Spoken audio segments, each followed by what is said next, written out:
아니면 뭐 preventive education 아니면 preventive pedagogy라고 불러야 될 텐데 이것을 우리는 뭐라고 부르냐면 preventive system이라고 불러요. 시스템. preventive system이라고 부릅니다. 시스템이라는 말이에요. 이 시스템이란 말을 왜 쓸까라는 생각을 해봐야 됩니다. 왜 우리는 교육을 얘기하는데 시스템을 얘기하고 있을까? 그 의미는 물론 교육이라는 것도 어떤 커리큘럼을 따라서 따라가는 과정이기는 한데요. 교육학적인 차원을 넘어서서 이 예방교육이라는 것은 체계를 통해서 어떠한 특별한 목표로 나아가고자 하는 어떤 체계를 통해서 어떤 특별한 목표로 나아가고자 하는 그런 교육 방식이라고 보면 됩니다. 이제 여기 여러분도 아마 첫 페이지에 나와 있어요. 시스템이라고 하면 각 구성 요소들이 상호작용하거나 상호의존을 하여 복잡하게 얽힌 통일된 하나의 집합체를 이루는 것. 뭐예요? 시스템 안에서는요. 한 시스템은 여러 가지 요소들이 서로 상호작용을 하고 굉장히 복잡한 어떤 효과와 어떤 복잡한 결론을 통해서 마지막에 어떠한 하나의 마지막 결정 아니면 그 결과까지 이루는 그 과정을 만들어내는 체계입니다. 즉 우리는 예방교육이라고 했을 때는 정확히 얘기하면 예방교육적 체계를 배우는 것을 얘기합니다. 예방교육적 체계를 이야기하는데 이 복잡한 체계와 맥락에서 구조와 행위를 통해서 규칙들을 형성하고 이를 통한 열매를 맺는 전체적인 과정이라고 여기 써놨는데 참 쉽죠? 다 알아들으셨죠? 넘어가도 되죠? 네, 넘어가겠습니다. 즉 예방교육은 뭐냐면 교육 계획을 통해서 이루어져야만 해요. 예방교육이라는 것은 계획이 없이 이루어지지 않습니다. 그래서 그 계획을 세우기 위한 방법들이 있는데 예방교육을 하려면 기본적으로 공부를 많이 할 수밖에 없습니다. 왜냐하면 이게 이제 저는 이탈리아에서 교육학을 전공을 하고 왔어요. 교육학을 전공하고 왔는데 제가 다니는 과는 물론 저는 교육학과를 나왔어요. 교육학과를 나왔는데 교육학과에서 제가 배운 과목은 카테케티카라는 과목을 배웠습니다. 카테케틱이라는 과목이에요. 카테케틱 하면 여기서 영어를 아시는 분들 다 그럼 교리교육을 배웠다는 얘기인데? 라고 생각을 하실 거예요. 그렇죠? 자, 교리교육인데 그러면 이제 이탈리아 사람들은 진짜 단어 갖고 뒤에 조금 바꿔놓고 장난치기를 되게 좋아해요. 그 장난을 어떻게 치냐면요. 카테케티카라고 하면요. 교리 교육이 아니고요. 교리 교육학으로 우리나라에는 번역이 되지만 그렇게 번역되는 이유는 다른 단어가 존재하지 않기 때문입니다. 교리 교육학입니다. 그러면 교리 교육학을 하는 학자는요. 카테케타라고 불러요. 카테케타. 카테케티카를 공부하는 학자는 카테케타예요. 그러면 교리 교육은 뭐냐면 카테케지라고 부릅니다.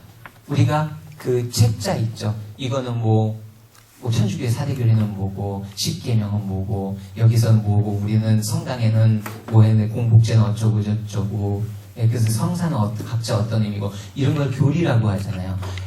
교리 교육은 카테케지라고 부르고요. 카테케지를 하는 사람은 교리 교육하는 선생님이잖아요. 교리교사. 교리교사는 카테키스타라고 부릅니다. 카테케타는 교리교육학자고 카테키스타는 교리교사입니다. 말장난이에요. 솔직히 제가 듣기에는. 그런데 제가 그 얘기를 왜 하냐면 제가 교리교육학이라는 학문을 공부를 하는데 자 그럼 제가 교리를 공부했을까요? 저는 교육학이기 때문에 교리를 공부하지 않았습니다. 그거는 신학과가 하는 일이에요. 그렇죠? 저는 제가 공부했던 게 본의 아니게 정치학, 사회학, 심리학, 그 다음에 아동 발달 심리를 특히나 많이 가르쳐요. 사회학, 인간학. 그런 거를 가르치더라고요. 대체 무슨 짓거리일까, 이게? 난 한 4년 동안 여기 공부하러 가지고 왜 그런 거를 계속 그런 것들을 공부하고 있을까? 라고 생각을 했는데, 교리교육학이라고 하는 그거는 그 교육학은 뭐를 하는 거냐면, 우리의 대상자, 한 청소년이 정말로 하느님 나라를 가기 위한, 여러분들이 이미 정직한 시민 선량한 그리스도인이라는 말 많이 들어보셨죠? 정직한 시민 선량한 그리스도인이 뭐예요? 그것은 우리가 모든 젊은이들을 만날 때 그들이 이룰 수 있는 마지막 골로서, 종착점으로서 우리가 두고 있는 목표입니다. 우리는 모든 사람을 만날 때, 특별히 청소년을 만날 때 우리는 교육을 통해서 그들이 정직한 시민 선량한 그리스도인이 되게 될 수 있도록 우리는 동반을 해줘야 되는 거예요. 그리고 제가 공부한 교육학은 뭐냐면요, 그들을 동반하기 위해서 어떤 양성 코스를 만들어야만 하는가에 대한 교육학을 배우게 됐어요. 본의 아니게. 그렇기 때문에 예방교육을 한다는 거, 그 시스템 체계를 갖다 배워나간다는 건 뭐냐면, 여러분들이 지금 우리가 이따가 뒤쪽에 계속 나올 건데, 예방교육을 실천하기 위해서는 우리들은 분명한 목표를 갖고 있어야 돼요. 우리가 같이 살아가는 자녀들에게 우리가 솔직히 목표가 있습니까? 착하게만 잘하다오. 수능을 보려면 이 수능만 잘 볼 수 있게 너가 지치지 않고 꾸준히 해줬으면 좋겠다. 대학교를 갔으면 시험만 잘 봤으면 좋겠다. 그리고 대학을 졸업하면 뭐죠? 취업을 잘했으면 좋겠다. 취업을 하고 나면 뭐죠? 좋게 결혼했으면 좋겠다. 근데 그게 목표인가요? 그거 목표예요? 우리는 인생을 향한 목표잖아요. 인생을 향한 목표가 지금 때마다 계속 바뀌는 거예요. 그러면 이거는 목표가 될 수가 없겠죠. 이 목표들은 목표가 아니라 나의 자녀가 정직한 시민, 선량한 그리스도인으로 나아가기 위한 각 단계의 거침돌인 걸 뿐입니다. 그럼 그거를 통해서 우리는 분명한 목표를 향해서 나가야 되잖아요. 그렇죠? 지금 제가 자녀를 얘기하는 이유는 뭐냐면, 여기가 선생님들이시라면, 여기가 물론 여기 선생님들도 계셨을 거예요. 근데 만약 여러분들이 선생님이시라면 그거를 갖다가 조금 더 다른 체계에서 설명을 해드릴 텐데, 협력자들이기 때문에 지금 얘기를 하는 거예요. 우리가 왜 예방교육을 가장 먼저 실천할 수 있는 대상으로 볼 수 있는 거는 바로 아이들이기 때문에, 우리들의 자녀들. 그리고 우리들의 자녀 말고도 여기 각 지회에서, 이제 지회에서 사도직을 나가시잖아요. 그렇죠? 그 사도직을 나가면서 만나는 젊은이들, 아이들은 대부분이 우리의 도움이 필요한 젊은이들이에요, 분명히. 그리고 그들에게 어떤 목표를 갖고 나아갈지에 대한 계획을 세워야 되는 건데, 그 계획을 세우는 것이 바로 시스템이라는 거예요. 그래서 이 계획은 무엇이 베이스가 되어야 되냐면요, 교육적 사랑이라는 것이 그 베이스가 되어야 되는 겁니다. 제가 공부를 해야 된다는 이유가 그것 때문이에요. 교육적 사랑. 교육적 사랑이 왜 베이스가 되어야 되냐? 자, 여기 계신 분들 중에 나의 아들, 딸들을 사랑하지 않는 분 손 들어줘 보세요. 저는 저희 자녀를 사랑하지 않습니다. 없죠.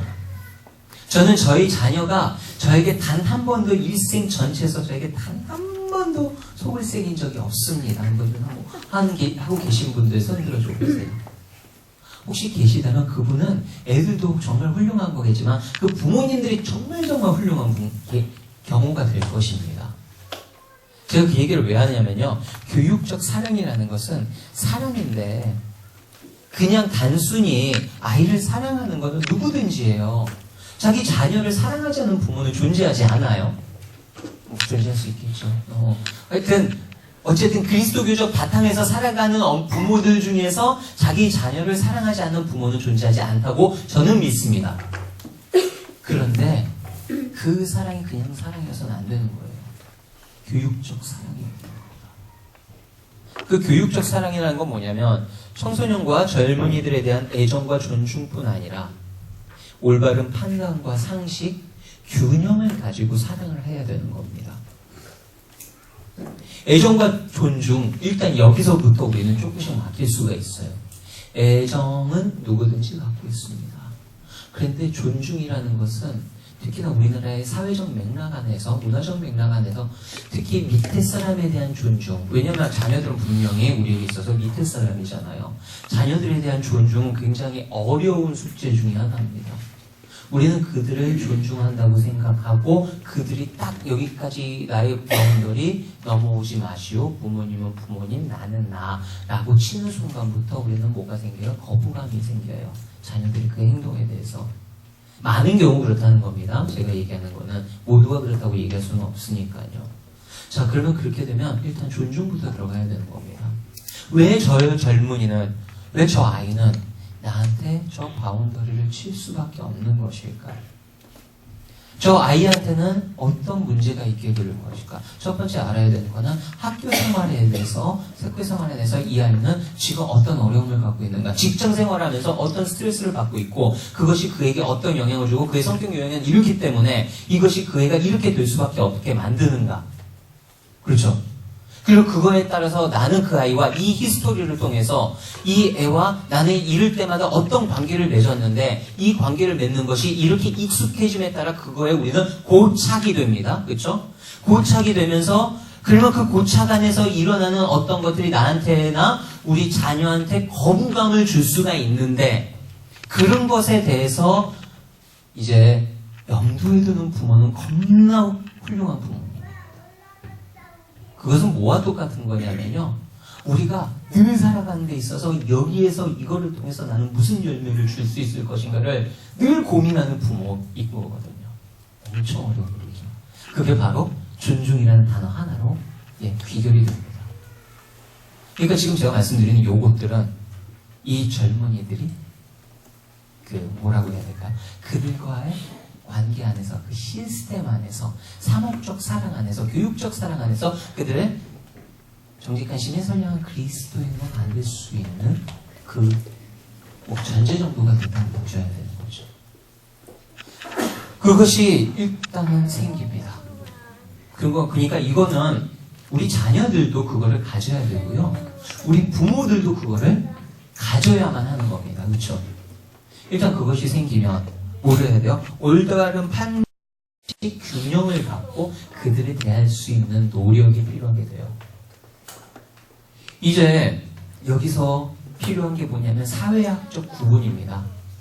사회문화적 구분이라고 보는 게 더 맞거든요. 자, 지금 여기 계신 분들은 대부분이 386 세대, 그쵸? 386 세대이실 거고, 그 다음에, 왜냐면 386 세대 다음을 무슨 세대라고 해요? 아니요, 386 세대 다음에 X세대요, 바로. 네. 386 세대 다음에 X세대요. X세대 다음에는요, 밀레니얼 세대라고 해요. 거기에 Y세대라고도 하고 N세대라고도 합니다. 네. 그런 세대로 넘어가는데, 자, 지금 386 세대가 대부분이시라고 하면요, 여기 계신 분들의 자녀들은 M세대입니다. 뭐냐면 모바일 세대라고 불러요. 만약 386 세대 이전 세대는 뭐라고 하죠, 우리가? 네, 베이비붐 세대예요. 386 세대 베이비붐 세대고 그 전 세대는요, S세대라고 봅니다. 사일런스 세대라고 해요. 사일런스, 전쟁 이전 세대를 얘기해요. 전쟁 이후의 세대가 베이비붐 세대고 베이비붐 세대 이후가 386 세대고, 그렇죠. 386 세대 다음에 70년대, 80년대 태어난 분들이 X세대입니다. 그렇죠. 그리고 나서 Y세대가 N세대.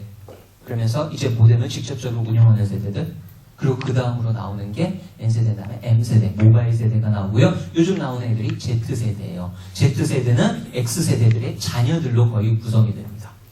386의 자녀들은 M세대, 모바일 세대예요. 그렇게 연관이 되는데, 자, 그렇게 되면 자, 이들을 만나면서 판단과 상식 균형을 일으킨다는 것이 뭐냐면 그들을 대할 때 나의 대화의 방식과 그들의 인식 방식에 대한 이해예요. 그거는 아마 부모님들은 더 어려울 거예요. 저는 수도원 살면서 이제 제가 수도원 들어온 지가 23년 정도 됐거든요. 수도원 들어온 지 23년 정도 됐는데 네, 제가 어려 보여요. 동안입니다. 네, 다들 놀라시는데 저도 40대입니다.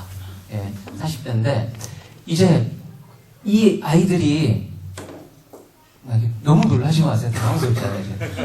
근데 이 아이들이 지금 입회하는 친구들이 있죠. 20살짜리 애들, 우리 입학은. 저는 그 친구들을 보면, 아니, 그 친구들도 볼 필요도 없어요. 지금 한 27, 8대는 그러면 저희 수도회 안에서는 실습자입니다. 실습자들하고 같이 이야기를 하잖아요. 솔직히 말하면요, 저는 세대 차이를 무지하게 느낍니다. 저는 X세대는 그나마 까라면 까는 세대였어요. 순명이라는 개념을 어떻게 배우냐면, 순명이라는 것은, 저는 수도자니까, 예, 저는 복음 삼덕을 서원을 하잖아요. 순명을 하는 거면, 넌 배추를 거꾸로 신으면 하면 아직 거꾸로 신어야지 하던 세대예요, 저는. 아직까지 그렇습니다. 지금 실습자 세대들은 이미 M세대예요. 예, M세대일 수도 있고 아니면 그 N세대일 수도 있어요. 그 밀레니얼 세대라고 하는. 근데 그쪽부터는 이미 어떻게 되냐면요. 그들의 그 행위를 요구하기 위해서는요. 그 행위를 요구하는 정당하고 논리적인 이유가 반드시 필요합니다. 전제되어야 됩니다. 그것이 없으면 받아들이지 않아요. 첫 번째. 두 번째 뭐예요? 그거를 요구하는 나도 기꺼이 그거에 대해서 합당하고 정당하게 같이 해야 합니다. 그러니까 부모님이 너 방 청소해. 얘한테는 방을 청소할 어떤 이유도 없어요. 왜? 내가 방 청소 안 해도 나는 게임할 수 있고 난 방 청소 안 해도 잠잘 수 있어요. 근데 왜 나보고 방 청소하라는 거야?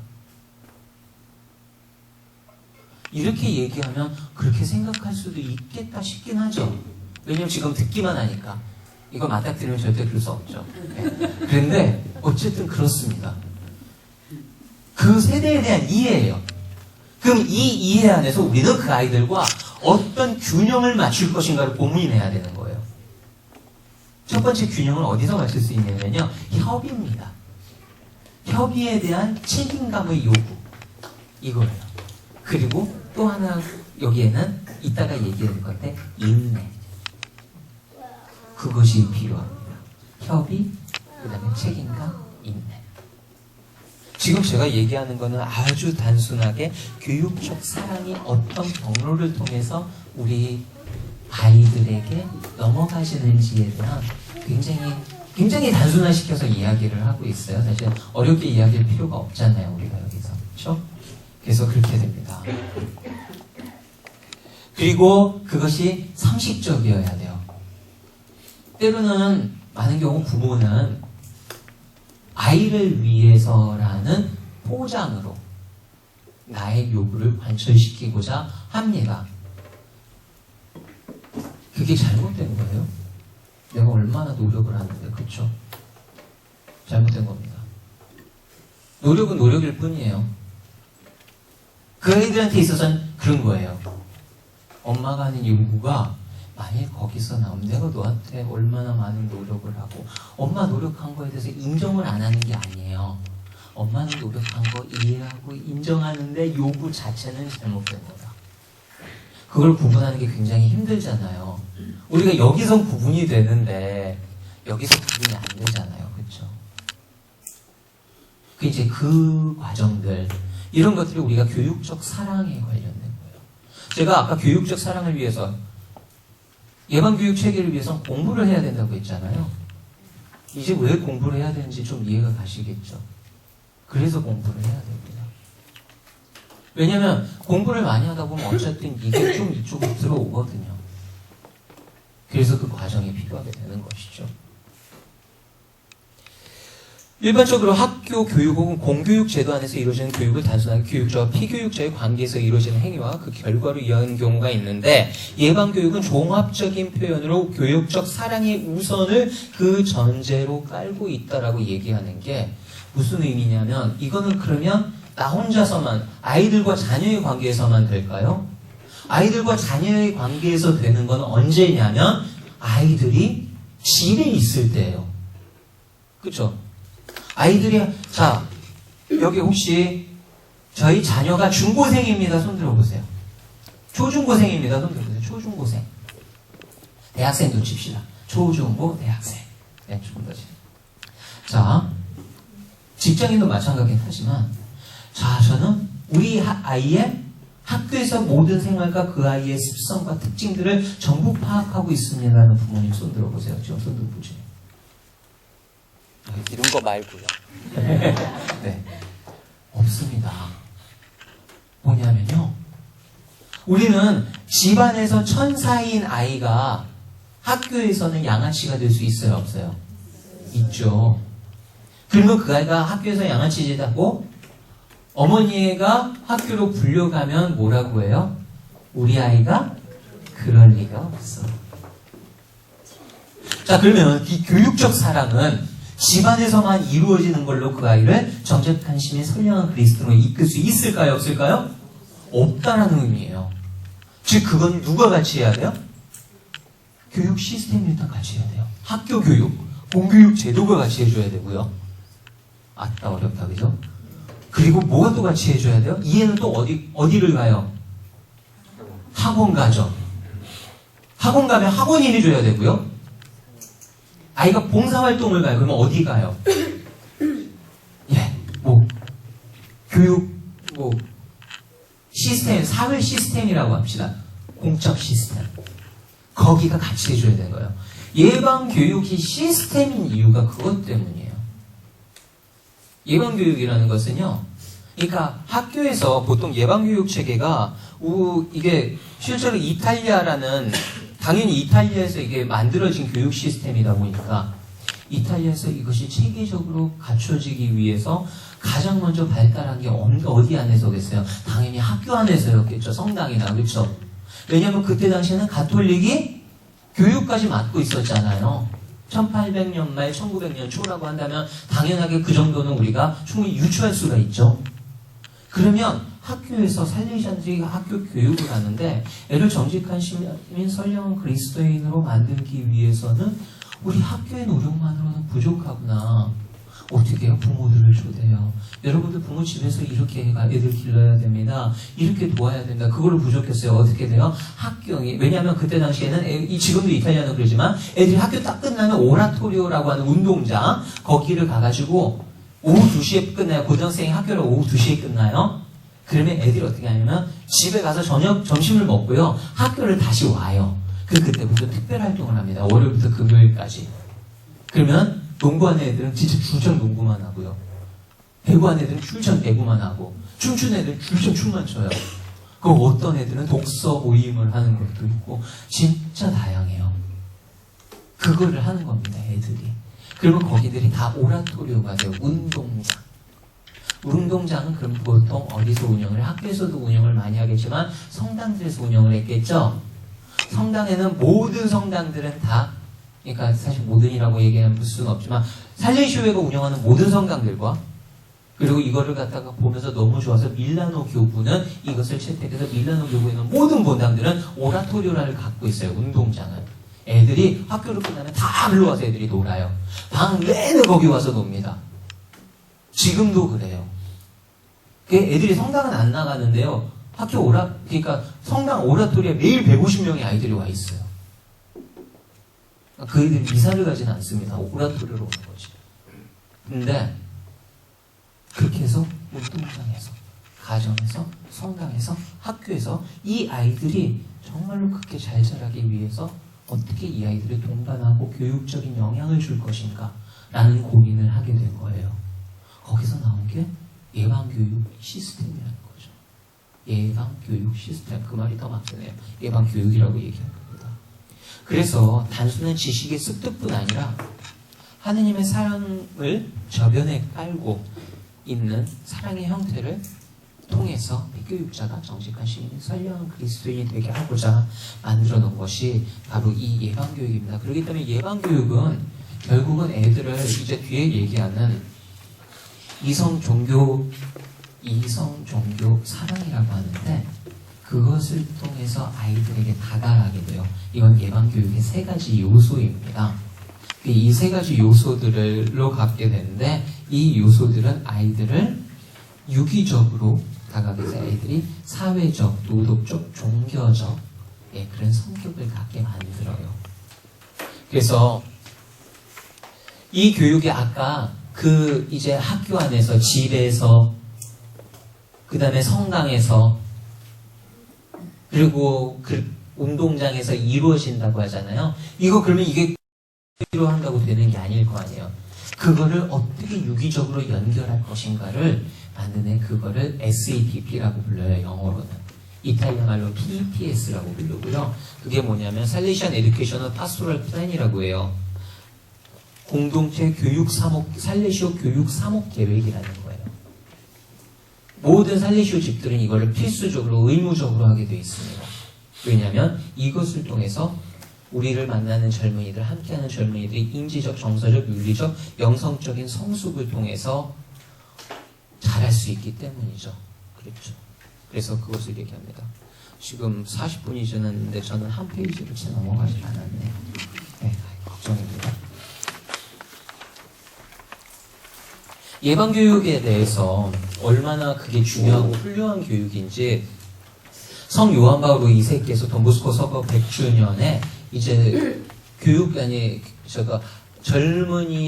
젊은이의 아버지요 교육자이신 돈보스코라는 편지를 쓰셨어요. 이 편지는 이제 100주년을 기념해서 토리노 도미신 마리아 대성전에서 요한 바오로 2세 성인께서 강론을 하시면서 거기서 하신 강론이기도 하고요. 거기서 이런 말씀을 하십니다. 긍정적으로 교육하는 기술은 그 탁월함과 고고한 성격 때문에 학생들의 참여를 요구하고 매력적인 적절한 체험을 통하여 선을 제시하는 것이다. 외부의 길들이기와 형식주의에 맞서서 내적인 자유에 호소함으로써 젊은이들을 내부로부터 성장시키는 기술이다. 젊은이들의 마음을 사서 그들에게 선한 것에 대한 기쁘고 만족스러운 매력을 심어주고, 여러분 그 다음에 뭐라고 써져 있어요? 네, 그쵸. 건전한 성격.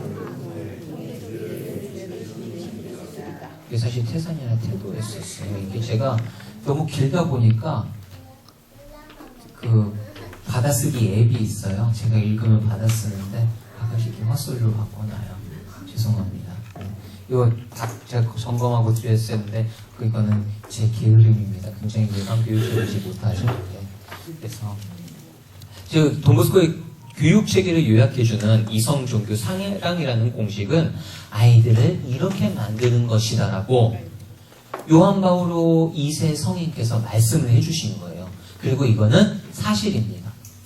그 교황님이자 성인께서 이렇게 말씀해 주시고 나니까 우리 교육 이런 교육이야 하고 살레시안들도 자신 있게 전 세계에 명함을 더욱더 내밀 수 있게 되었죠. 그래서 그거와 관련해서 이제 이성과 종교와 사랑에 대해서 이제 조금 들어가 볼게요. 아마 그 이야기 하고 나면 오늘 다 끝날 겁니다. 그래서 첫 번째 이생에 대해서 얘기를 하면요. 살레시안들이 젊은이를 동반할 때 그 봉사의 행위는 단순히 행위 목적을 두어서 안 되면 반드시 교육적이어야 한다라는 이야기입니다. 그래서 안타깝게도 저희가 저희 수도회에서 정말로 훌륭하고 좋은 젊은이들이 집에 왔는데 정말 기도 열심히 해요. 정말 이렇게 기도를 열심히 할 수가 없고 공부를 할 때도 정말 공부를 열심히 합니다. 근데 수도에서 내보내요. 근데 저희가 수도에서 내보내요. 이해가 안 가죠? 공부도 잘해요. 신학 공부도 되게 잘하고요. 기도도 진짜 열심히 해요. 근데 저희가 수도에서 내보냅니다. 근데 그냥 쫓아내는 게 아니라 어떻게 하냐면 보니까 우리 형제는 정말로 수도자적 자질은 탁월해. 그런데 살레시안적인 교육자는 아닌 것 같아. 그리고 타수도회로 우리가 이어줬어요. 여기 가서 한번 살아보시면 어때요? 그리고 가서 사죄서품을 받은 분들이 여러 분 계세요. 무슨 얘기냐면 살레시안은 일단 교육적이어야 돼요. 우리 하는 모든 행위들, 특히나 젊은이들 만났을 때 하는 행위들은 교육적이어야 됩니다. 그래서 첫 번째, 우리 살레시안들은, 이거는 우리 살레시안들, 여기 계신 모든 분들 포함해서 우리 살레시안들은 폭력을 이용하지 않습니다. 제가 말하는 폭력은 단순히 체벌을 얘기하는 게 아니에요. 어떤 종류의 폭력이든 이용하지 않습니다. 사실 우리가 많이 하는 폭력은 손찌검보다 더 많이 하는 폭력이 뭐죠? 언어 폭력이에요. 재미있는 게 이 언어 폭력이라는 거에 대해서 얘기하면 이제 이거는 심리 발달하고 심리하고 연결이 되는데요. 그거를 방아쇠 단어라는 이야기를 해야 돼요. 트리거 워드라는 말을 해요. 트리거 워드. 그렇죠. 트리거는 방아쇠고 워드는 단어. 방아쇠 단어가 있어요. 모든 아이들한테는 방아쇠 단어가 있습니다. 사실 우리한테도 모두 방아쇠 단어가 있어요. 이 방아쇠 단어는 뭐냐면요. 이 단어를 하면 아이나 어른이나 심리적으로 나의 모든 방어 기제를 극도로 올리게 만들어버리는 그런 단어들이에요. 각자에게 모두 존재합니다. 그렇죠? 뭔지 아시는 분도 있을 거고 모르시는 분도 있을 거예요. 모르시는 분들은 이렇게 생각해 보시면 돼요. 누가 무슨 얘기 했을 때 별 얘기도 아니었는데 딱 그 말을 들으면 난 정말 짜증나고 화가 났어 하는 게 있으면요. 그 짜증나고 화가 났던 그 안에 내지하는 어떤 단어 내지 문장이 바로 그건 겁니다. 그 방아쇠 단어인 거예요. 방아쇠 단어는 근데 젊은이들에게는 많은 경우 은어에서 많이 들어가요. 은어나 욕. 그리고 그 아이를 폄하시키는 역사적인 어떤 그 아이의 역사에 연관이 된 어떤 단어예요. 그거는 소리일 수도 있고요. 그렇죠? 그거를 알아야 되는 거예요. 실제로 제가 대림동에 있었을 때 그때가 2001년에 이제 대림동에 들어왔던 아이 중에서 차터리의 신이에요. 이 아이는 진짜 차터리의 신이에요. 차 옆을 지나가면 차에서 돈 냄새가 난대요. 이 차에는 얼마 정도 있고 이 차에는 돈 없고요. 그걸 다 알아요. 지나가면. 이거는 진짜 솔직히 말해서 선물을 받은 거예요. 그렇죠? 그건 능력이에요. 근데 이 아이가요, 뭐가 있냐면, 이 아이는 유리 소리를 들으면 막 학을 띄어요. 뭐 병 깨지는 소리, 쨍그랑 소리, 이런 거예요. 왜 그러나 봤더니, 아빠가 차를 털어갖고 오지 않으면요, 그날 밤에 술에 취해가지고, 소주병으로 애를 깨질 때까지 팼어요. 그 얘기? 트리거 워드가 아니고 트리거 사운드겠죠. 그런 것들. 우리는 뭐를 하든 간에 아이들에게 이성적으로 행동을 하고 그리고 어떤 것들에 대해서 이들이 그걸 행동할 수 있도록 전제에 알고 예방해야 될 의무를 갖고 있다는 거예요. 이것들은 사랑으로 커버가 되는 이야기가 아니죠. 이거는 이성적으로 내가 그거에 대해서 알고 있어야 되는 거예요. 젊은이들을 알아야 되는 거예요. 관계를 구축을 하는, 물론 거기에는 종교와 사랑이 다 포함이 되지만 이것들을 구분해낼 수 있는 능력은 이성인 거예요. 그런 식으로 이해를 할 수가 있는 거죠. 이 방식을 보여줌으로써 그 애들에게 예방적으로 어떻게 나아갈 것인가를 이제 봐야 되는 겁니다. 바라봐야 되는 거죠. 젊은이들이 자신의 삶 안에서 이성적인 존중을 받은 아이들은 점점 자기도 이성적인 것에 대한 요구가 생기고 스스로 내재를 시켜서 그것을 같이 하려고 해요. 뭐랑 똑같은 거냐면 나를 사랑하는 사람, 나를 사랑하고 있다는 것을 체험시켜준 인물은 아이들은 자연스럽게 따라가고 배우고 합니다. 그걸 뭐라고 불러요? 이미테이션이라고 하죠. 보통 애들이 엄마 아빠를 굉장히 많이 따라하잖아요. 어릴수록 더 그러죠. 왜요? 어렸을 때는 자기 행동기제가 구축이 안 돼요. 행동기제가 구축이 안 되는 그 상황에서 자기가 가장 훌륭하고 힘있다고 여겨지는 존재는 부모예요. 그렇죠? 부모가 그렇게 하는 게 애한테는 굉장히 멋져 보이고 강해 보여요. 어떻게 해요? 자연스럽게 부모를 따라하는 겁니다. 그런 것에 대해서 이성적으로 대할수록 아이들은 그 이성적인 것들을 배우게 된다는 것입니다. 그렇기 때문에 교육자는 단순한 교육적인 컨텐츠에 대한 전달자가 아니라는 겁니다. 그리고 이 이성이라는 것은 또한 우리가 그냥 여기로 끝나면 되는 게 아니에요. 이건 굉장히 살렌시안적인 마인드에서 이성은 그리스도교적 인본주의에 따라 개인의 가치, 양심과 인간성과 문화와 노동세계와 사회생활의 가치 또는 인간의 가정생활과 사회 및 정치생활을 영위하는 데 인간에게 필요한 수준으로 간주되는 제방가치들의 광범위한 체계를 일컫는 것이다. 이 문장 자체가 어렵지는 않으니까 무슨 말인지 다 알아들으실 거예요. 왜냐하면 이 문장은 여러분들 그 책자에서 그대로 따온 거거든요. 되게 쉽게 써져서 너무 좋았었어요. 그래가지고 이것이 바로 이성이라는 겁니다. 여러분들 이제 5페이지, 4페이지, 5페이지쯤 될 것 같은데 거기 보면 제안들이라고 딱 돼 있어요. 이 제안들이 우리한테 꽤 큰 도움이 될 만한 이야기입니다. 이거는 사실 성인이 된 자녀들은 필요하지 않을까요?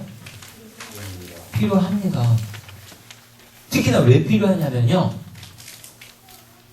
성인이 됐다고 해서 그 사람에 대한 양성이 끝나지 않아요. 자, 우리는 아이가 대학생이 되면 너는 성인이야 얘기하잖아요. 성인이 된 아이라고 하면 우리는 그때부터 아이에 대한 모든 교육적 행위라든지 그런 것들 다 안 합니까? 다 하시죠. 성인이 된 자녀한테. 야, 술 좀 그만 먹고 집에 일찍 좀 들어와. 이거 교육적인 거 아니에요, 기예요. 교육적인 겁니다. 우리는 단적으로 그렇게만 쉽게만 얘기하지만 우리는 성인이 되고 나서도 부모의 사랑과 이성의 베이스를 깐 이성적인 접근은 끊임없이 해줘야 돼요. 이것은 그들이 죽어가는 그 순간까지 인간은 성숙되는 과정을 걸어가거든요. 그렇죠? 그렇기 때문에 필요한 겁니다. 지금 51분이네요. 이제 좀 한 15분 쉬었다가요. 15분 쉬나요? 네. 네, 15분 쉬다 좀 이따 뵙겠습니다.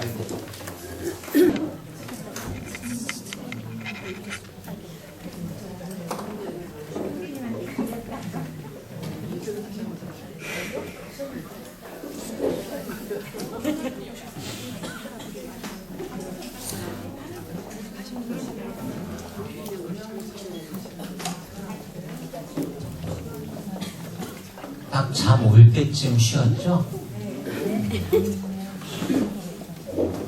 그래도 저 훌륭한 강사인 것 같아요. 쉬는 시간 20분이나 드렸어요.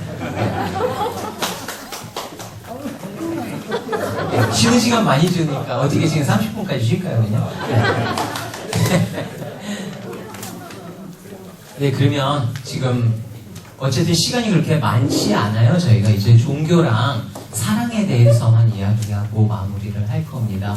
이렇게 하는데, 자, 이제 종교라고 하면, 사실 이거 되게 재미있는 현상을 하나 알려드릴까요? 우리가 종교, 아이들에게 종교에 대해서 얘기하면 참 많은 가정에서 그렇게 얘기합니다. 뭐라냐면, 나는 우리 아이의 종교는 자기가 자유롭게 선택하길 원한다고 해요. 혹시 여기에도 손들기는 안 하겠습니다. 여기에도 그런 분들이 계실지도 몰라요. 근데 참 재미있는 거는 그 부모들이 자기의 학원은 아이가 자유롭게 선택하게 하지 않습니다. 엄마, 아니야, 나 학원 가기 싫어. 나 집에서 놀래 하는데 굳이 보냅니다. 그죠? 오. 저 엄마한테 있어서는 물론 지금 당장 수능을 봐서 좋은 대학을 가는 거는 중요하니까 구원은 필요 없구나. 인가요?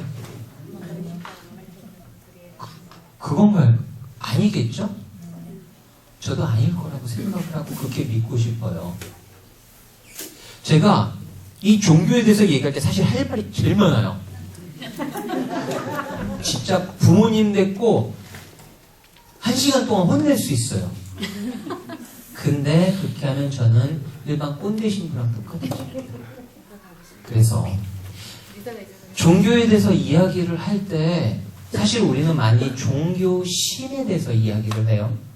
종교심. 종교는 그리스도교적 사랑 안에 머무르는 가치를 의미한다. 그리스도교적 사랑 안에 머무는 영성적 가치예요.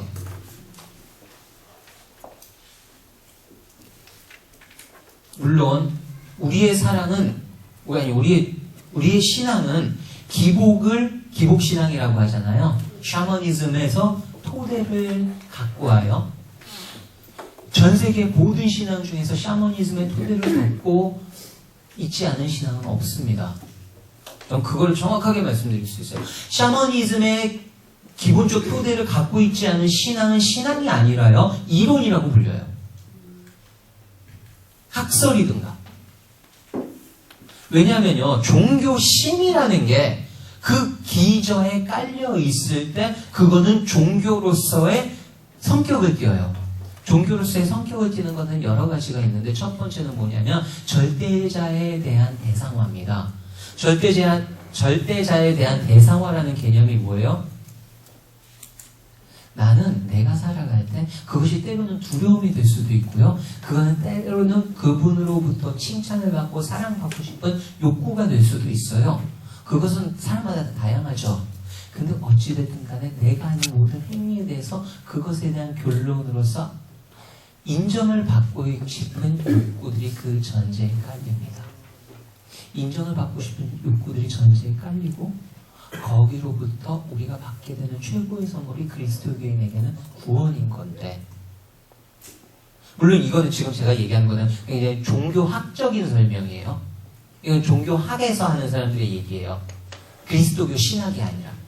그런데 제가 지금 이야기를 왜 해드리냐면요, 자, 그 형태, 내가 그분 앞에서 정말로 그분으로부터 너는 정말로 내 진실한 자녀구나, 그러면 너는 이르러서 나의 잔치에 함께 참여하자꾸나 라고 살아가는 것이, 그 초대를 받기 위해서 내가 하느님을 믿고 성당을 다니는 거가, 그게 바로 신앙인인데요. 자, 거기에는 내가 성당에 나오는 것은 편안함과 마음의 위로를 받기 위해서다. 사실 이 이유 때문에 성당 다니시는 분들이 꽤 많아요. 그렇죠?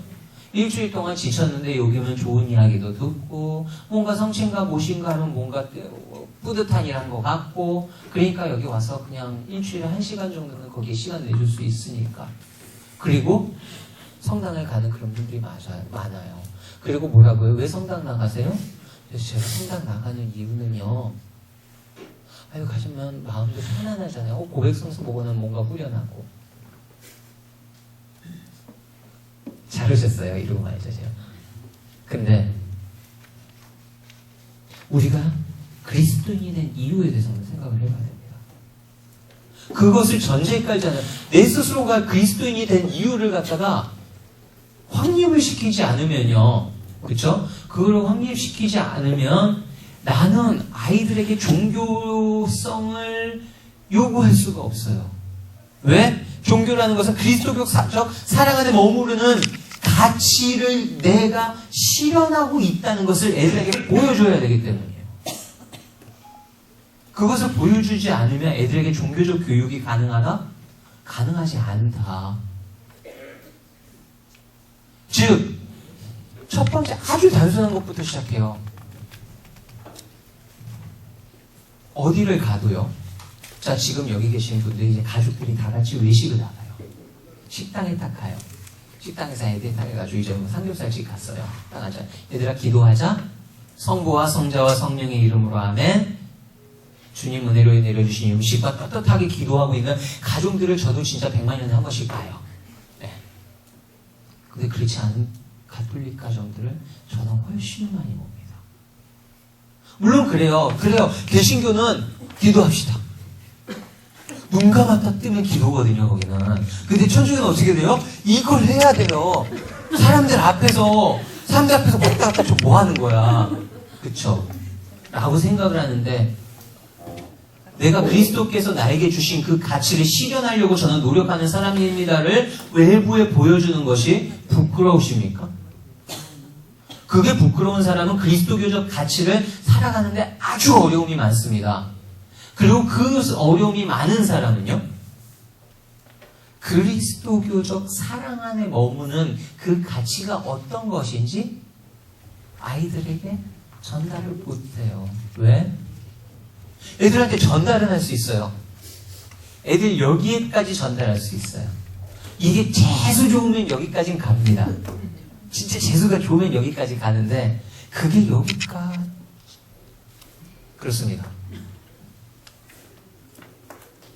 교육자들은 하느님의 눈으로 보고 젊은이들이 각자의 고유한 가치를 인식하게 되고 이를 파악함으로써 개개인을 하느님의 신비애로 이끈다.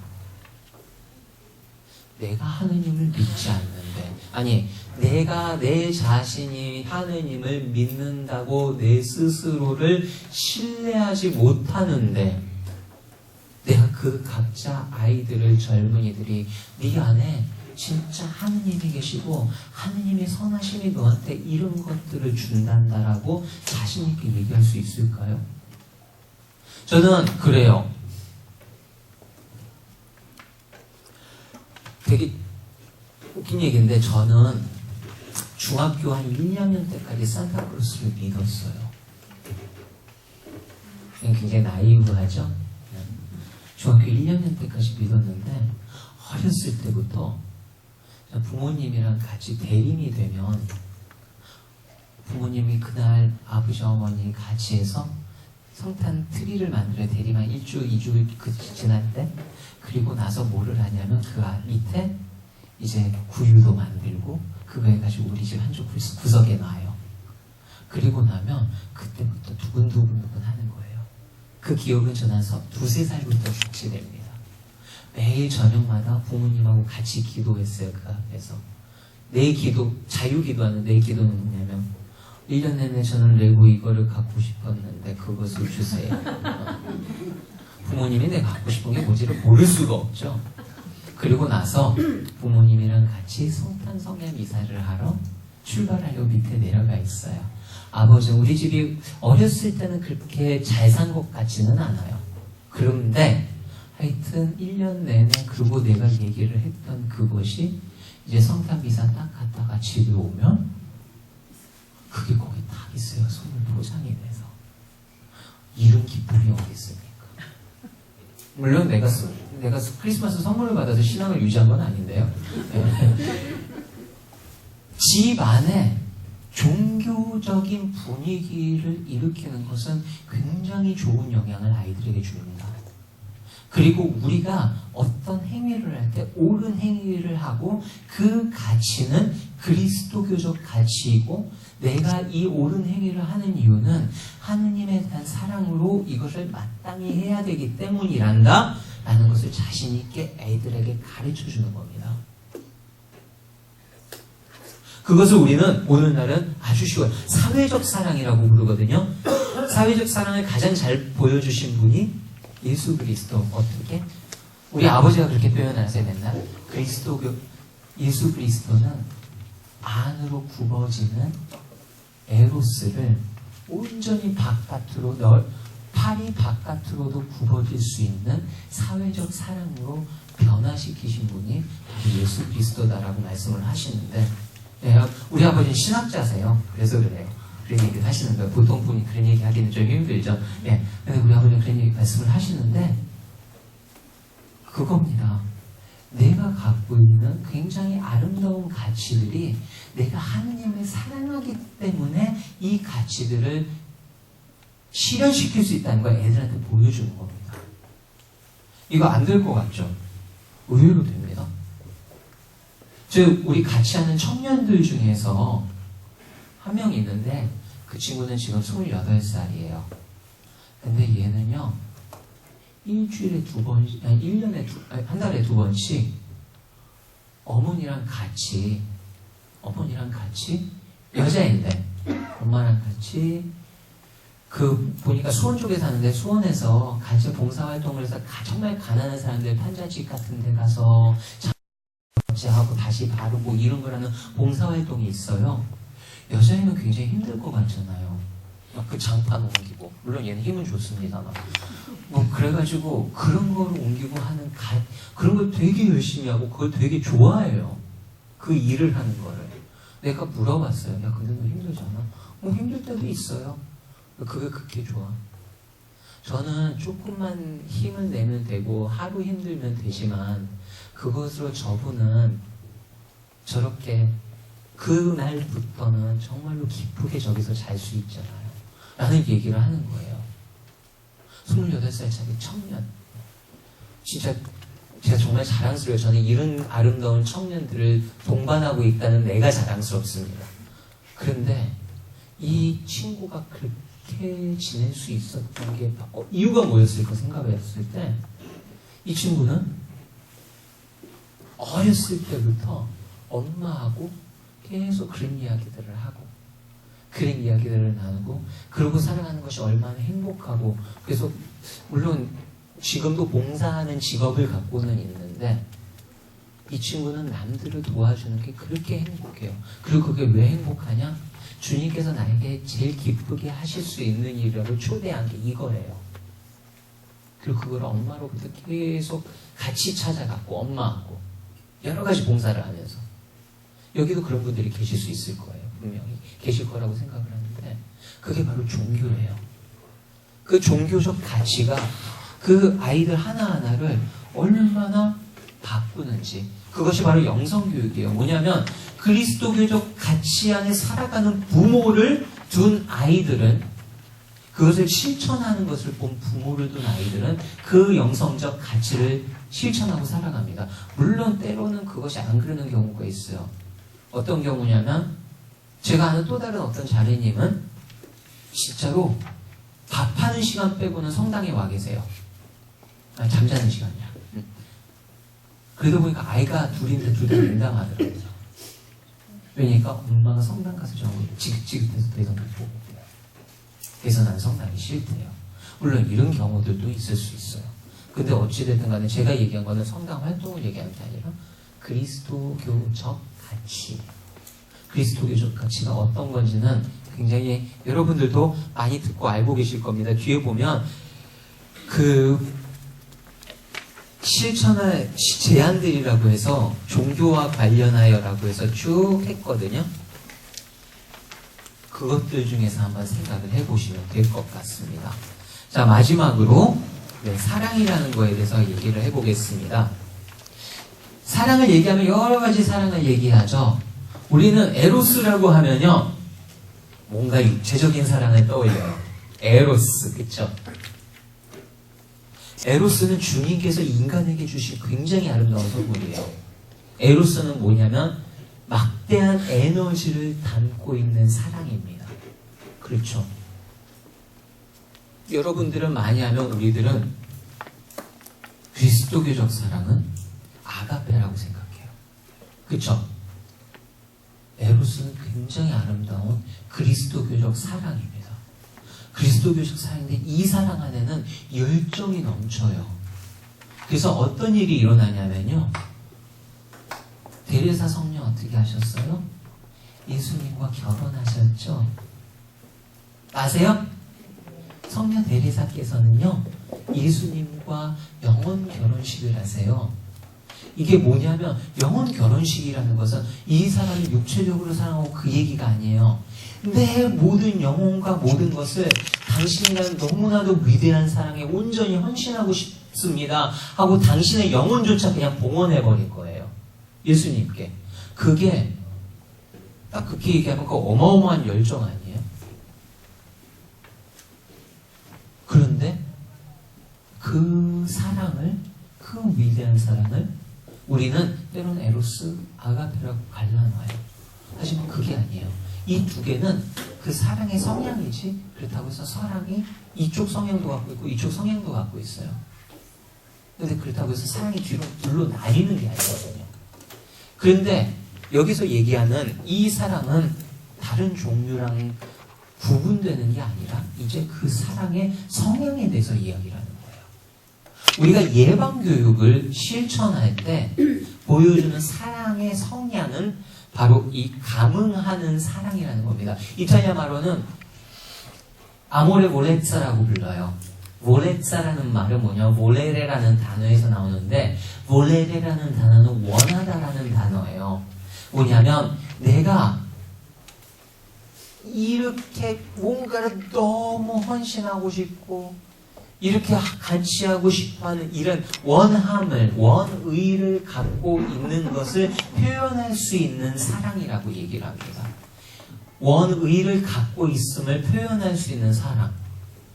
이거를 한 단어로 표현하기가 너무 힘들어가지고 원래는 그래서 우리 살레산들, 우리 수사님 신부님들 사이에서는 뭐라고 그냥 아모레고레사라고 부릅니다. 그런데 이것이 감흥하는 사람 어떻게 돼요? 너가 나에게 왔을 때 너하고 나가 개별이 아닌 우리가 되는 것을 함께하는 사람이에요. 이거 마르틴 부버와 나와노 아시죠? 예, 마르틴 부버라는 철학자가 있습니다. 그분이 하는 나와 너라는 관계가 있는데 나는 너가 되어야지만 우리가 될 수 있어요. 뭐냐면 나는 내 개별 존재가요. 내 개별 존재가 감흥하는 것, 원의를 갖고 다가갈 때 그렇게 뭐래? 감흥을 해요. 함께 작용을 해요. 그래서 나는 너가 되고 갑자기 노래 가사가 생각나네요. 어쨌든 나는 너가 되고 거기서 우리가 형성이 되는 거예요. 그 사랑이 아모레고레사라고 보시면 됩니다. 아유 이걸 어떻게 표현을 해야 되나. 그래서 보시면 1차적으로 교육자가 능동적으로 친절하게 젊은이들과 자리를 함께하는 사랑, 현존하는 사랑이라고 해요. 제가 스스로 동안이라고 얘기를 하는데 사람들은 그렇게 물어봐요. 어떻게 이렇게 젊어 보이냐고. 그러면 제가 얘기해요. 제 동안의 비결은 철이 안 드는 겁니다. 철이 안 드는 이유는 젊은이들이 좋아하는 걸 좋아하다 보니까. 아이들이랑 함께 노는 게 좋고, 그러니까 감흥하는 사랑의 첫 번째 조건은 뭐냐면 아이들이 사랑하는 걸 사랑하는 거예요. 그거 되게 어렵습니다. 자, 여러분들 제가 주일마다 우리 청년들을 만나는데 애들이 제일 좋아하는 게 떡볶이예요. 저는 뭐 떡볶이를 싫어하진 않습니다. 매 주일마다 주일 점심마다 떡볶이 먹는 건 나 그렇거든요. 저는. 근데 애들이 좋아하니까 그냥 같이 가요. 이건 제 선호랑은 상관없는 거죠. 애들이 결정했으니까 갑니다. 우리 청년들. 제가 제주도에서 작년에까지 제주도를 살았습니다. 제주도에 살았었는데 제주도에 살면서 우리 아이들 거기 중고생 애들인데 어떤 애들이면 사고를 쳐서 이제 분류심사원에 갔다가 분류심사원에서 1사고를 받고 우리 집으로 온 거예요. 6개월 동안 우리 집에서 살아야 되는 아이들이었는데 이 아이들하고는 제가 첫 체험이었었는데 진짜 죽을 뻔했어요. 진짜 죽을 뻔한 체험인데 뭔지 아셔요? PC방에서 6시간 있는데 죽을 뻔했습니다. 와, 진짜 저 PC방에 6시간 있는데 얘네들은 이제 배그 혹시 배그가 뭔지 아시는 분? 예, 한 분, 두 분, 세 분. 배그가 뭐냐면 배틀그라운드예요. 배틀그라운드라는 게임인데 원래 스팀이라는 데서 나온 게임인데 우리나라에서는 다음 카카오에서 이거를 저걸 했어요. 여기에 만약 초중고 대학생 자녀가 있는 분들은 배그를 모르면 안 됩니다. 배그를 아셔야 돼요. 이건 초중고 대학생 자녀를 둔 부모는 반드시 알아야 내 아이가 좋아하는 게 뭔지는 아는 거예요. 근데 걔네들은 그걸 6시간 하는데, 아니요, 6시간이 아니에요. 배그 2시간 하고, 피파 온라인 축구 2시간 하고, 그 다음에 뭐 하는데, 죽겠는 거예요, 저는. 6시간 동안 거기 있는데, 저 그래가지고 유튜브로 그가 못 봤던 동영상 다 봤어요, 진짜. 근데 6시간이 안 가더라고요. 일단, 감흥을 하기 위해서 그들이 좋아하는 것을 좋아할 줄 알아야 된다. 근데 정말 고마웠던 게 애들이 저를 갖다 배려를 해줘서 그 다다음 주부터는 저 PC방에 내려주고 그냥 왔습니다. 시부님 그냥 가셔도 돼요. 저희 사고 안 칠게요. 하더라고요. 얼마나 고마웠는지. 일단 거기부터 시작이 되는 거예요. 그 사랑. 개인적인 관계에 우선을 둬야 돼요. 그러니까 교육자, 부모도 당연히 그렇지만 아이가 10명이면요. 교사는 그 10명과 개별적인 관계가 다 따로 있어요. 뭐예요? 애들이 각자 좋아하는 게 다 다르잖아요. 성격이 다 다르고, 선호하는 음식 다 다르고, 어디에서 무슨 트리거 워드가 뭔지 다 다르고. 그거를 갖다가, 자, 그러면 나는 교육자인데, 여기 있는 애들 30명 너무 많으니까 5명만 알고 나머지 25명은 몰라도 된다라는 게 말이 될까요? 안 된다는 겁니다. 아이 둘 있으면 집에서, 솔직히 아이 둘 있는 집안에서 그 아이들이 식성에 대해서는 부모들은 완벽하게 파악해요. 그쵸? 그건 확실해요. 근데 아이가 정말로 좋아하는 것에 대해서 완벽하게 파악할까요? 얘는 이거를 할 때 이거를 하고, 예를 들어 애는 메신저를 주로 뭐를 사용할까? 그거에 신경 써보신 적 있으세요? 여기 계신 부모님들? 우리 애는 자신있게 이거를 제일 먼저 사용합니다. 자신있게 얘기하실 거예요. 카톡. 그쵸? 왜 애들이 카톡 사용하는 줄 아세요? 엄마가 카톡밖에 사용 안 하니까. 엄마랑 대화하면 카톡을 쓰죠. 애들끼리 할 수 있는 메신저는 다 달라요. 어떤 애는, 한때는 요즘 중학생, 고등학생 애들은 페메만 썼어요, 페메. 페메가 뭐예요? 페이스북 메신저. 그쵸. 페메만 쓰다가, 어떤 애들은 근데 그 중에서 뭐를 써요? DM을 씁니다. 아, 무슨 말인가 아시죠? DM이라는 건 뭐냐면요, 인스타그램에 있는 다이렉트 메시지라고 불려요. 그걸 DM이라고 합니다. 요즘 젊은 애들아, 이따가 나한테 DM 줘. 부모님한테, 엄마 이따가 나한테 DM 줘. 거기서부터 감흥하는 사랑이 시작됩니다. 그래서 이 사랑이 머물렀을 때 왜 이 사랑이 중요하냐면, 이 사랑은 관계 구축의 사랑이에요. 서로의 원의를 서로에게 보여줌으로써 나의 원의가 너의 것, 나의 것이 돼서 우리가 되는 사랑이 감흥하는 사랑입니다. 같이 자성하는 사랑. 그래서 그것이 함께 하지 않으면, 제가 이야기했던 요 세 가지, 이성, 종교, 사랑, 이 세 가지는 항상 우리가 예방교육을 하기 위한 필수 요소들이에요. 이렇게 말씀드리면 아이고 어떡하냐라고 생각을 할 수 있는데, 다행히 혼자서는 힘든데 가족은 같이 할 수 있어요. 가족은 힘든데 우리들 단체는 같이 할 수 있습니다. 그래서 우리가 중요한 것은 여기에서 이 과정들에 대해서 이것들을 지치지 않고 희망을 갖고 계속하는 거예요.